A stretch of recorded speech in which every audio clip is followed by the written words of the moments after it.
So it's day one of the June Convening right here in Kigali, Rwanda, and we are in the bowels of the Marriott Hotel, where we are with our first guest, and he is Jalal Charaf. He's the Chief Digital Officer of the Mohammed VI Polytechnic University, known for short as UM6P.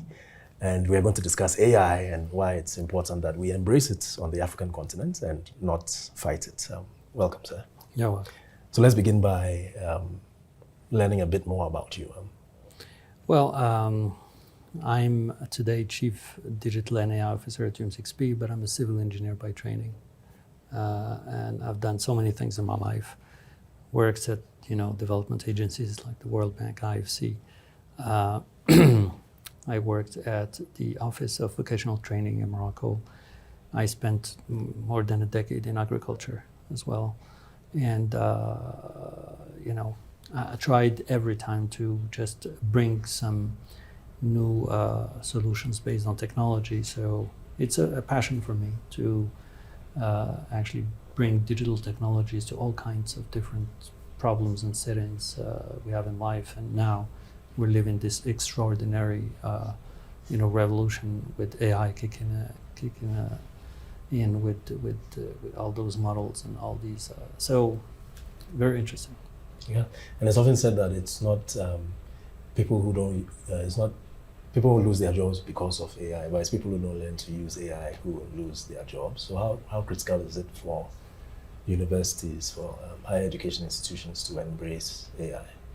Well, I think that the future of work will definitely be, work is being disrupted by AI, and especially when you have repetitive tasks or things that you could do as, the result of a very deterministic process, something that a machine can do. Now we do this at scale with automation. So when you think about it, it's nothing, absolutely crazy. It's very simple. All the things that do not really need your agency and your real input is going to be able to be automatized and processed and done by agents, AI agents and things like that. So the future of work and the future of humans is definitely a collaboration with machines and with AI. And that's what we need to understand, and that's why I advocate very strongly to train as many people as we can and put the technology between the hands of every individual on Earth, not only in Africa, but in Africa for sure. This is very important to us. So, but where do we draw the line? I'll quote you from your speech earlier. You said that if students use AI to answer exams, the problem isn't cheating. It's professors asking questions AI can easily answer. And then, interestingly, you said you stopped grading answers and instead you evaluated the questions that students ask. Yeah, absolutely. I mean, what does it mean that you go to a school and it doesn't even teach you how to use a tool that you use at home? You go out to a work and you arrive to a company and they say, can you give me great ideas coming from all the tools in AI? If you're not even able to talk to AI, to ask the right questions, prompting, we talk about prompt engineering, things like that. If you don't know how to interact with the technology, you're dead. You're not part of this world anymore. And you can pay a lot for it. You can actually lose your job. So that's why when people ask, are we going to be replaced by AI? The answer is always people who use AI will replace people who don't use AI. So there is no other way than to just take it and use it. It's again, a lot of people liken it to electricity. So who can live without electricity today? That's why if you want to use it in different settings, and especially in checking, evaluating if a person learned something, the very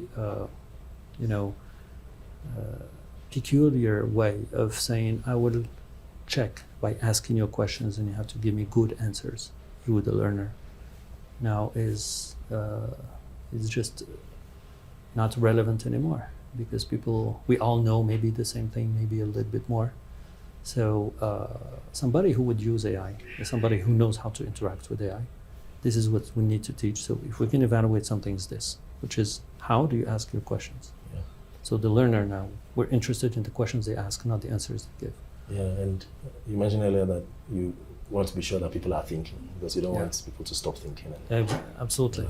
This is the downside of relying too much on technology, and if we let the machine actually do the heavy lifting for us, we may just not use our brains anymore, and this is an atrophy that's going to be really harmful. So you wouldn't think, you wouldn't know how to react, etc.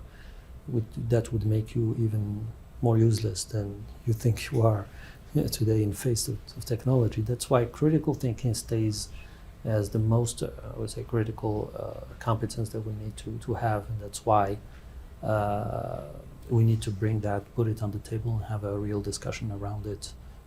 Without saying you're just students, you're learning. No, we need to treat everybody as adults and say, look, we're in the face of this new technology, we're in it together, let's see. But the fact that you talk about this in a very formal way, this is the university. You come to learn, so we need to talk about it. You may talk about it in an anniversary or when you're talking with friends, but at the university we spend the time doing it. That's why you even pay for it, etc. So I think education should change in this way.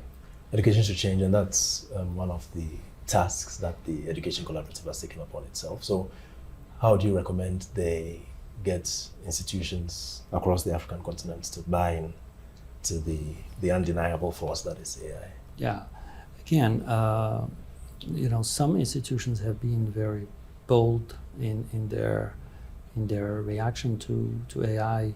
Like we're one of them. Yeah, exactly. And of course, it was not easy because we were very few people thinking like that, and we had to face also the skeptics who are saying this is going to destroy how we learn, etc. I think there is an article that shows that professors went on strike, math professors went on strike in the US when the calculators came out. They said this will destroy the ability of students to learn math.